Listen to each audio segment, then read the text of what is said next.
There aren't very many people that know about fetal alcohol in Minnesota. There are very few, in fact, and there are very few people doing assessments, and that's part of that whole thing about getting people to understand this issue and take the time to learn about it. And many physicians don't have any idea that they're seeing it. His pediatricians put it on the ADHD throughout all his years. Just said it was his ADHD that was giving him problems in school and outside of school. The school, the county, they could not see what her functioning was like because they only had to deal with her for brief moments in time. They couldn't see the big picture. My answer now is take care of my children for 2 weeks, and then you can come back and talk to me. There are people who still chide us and tease us, oh, they don't do that, because they've never actually witnessed a behavior that we talk about or a rage or something. And the kind of Jekyll Hyde thing that you have going on where a lot of it is hidden. If you were to come to my house, you would see my kids and you would say, wow, what great kids you have. Because they are. You know, we won't show you in all the holes in the walls and stuff. I didn't even know about it until last year. I'll put it this way, that my 18-year-old finally is getting services that she should have had when she was 2.5 years old. We can be viewed as enabling sometimes, or viewed as bad parents, bad disciplinarians. We're not perfect, but that can be frustrating.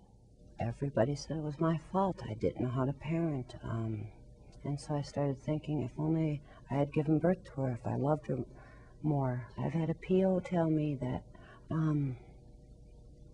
that I've worn out the label of fetal alcohol. Frankly, she was tired of hearing it. And tell me how you can wear out a label that is real. The cost of fetal alcohol in our society is huge because there are so many undiagnosed people who are unable to hold jobs, unable to function in our society, but could have been entirely prevented.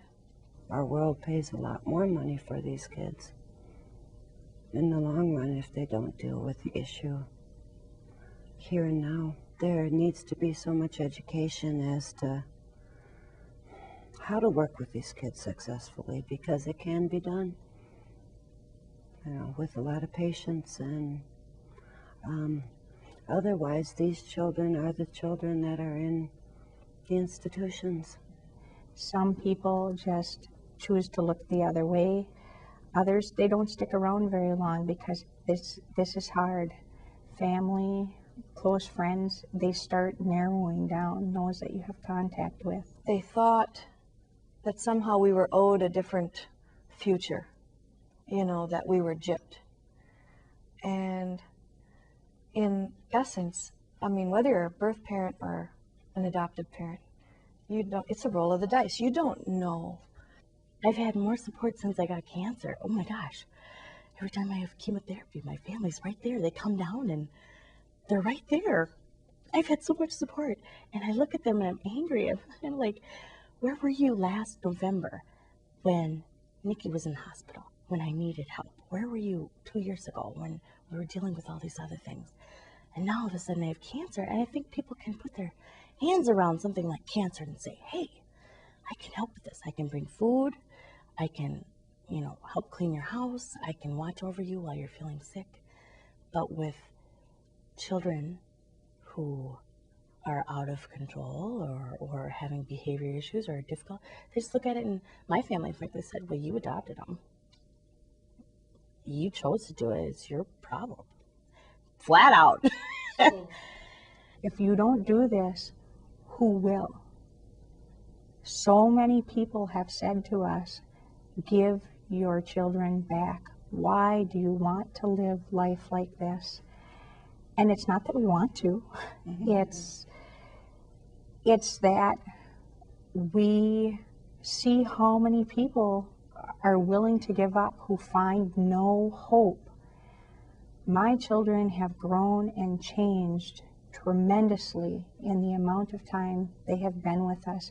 And we've been put in the position, as his parents and as our daughter's parents, of helping their peers understand who they are, and also their peers' parents.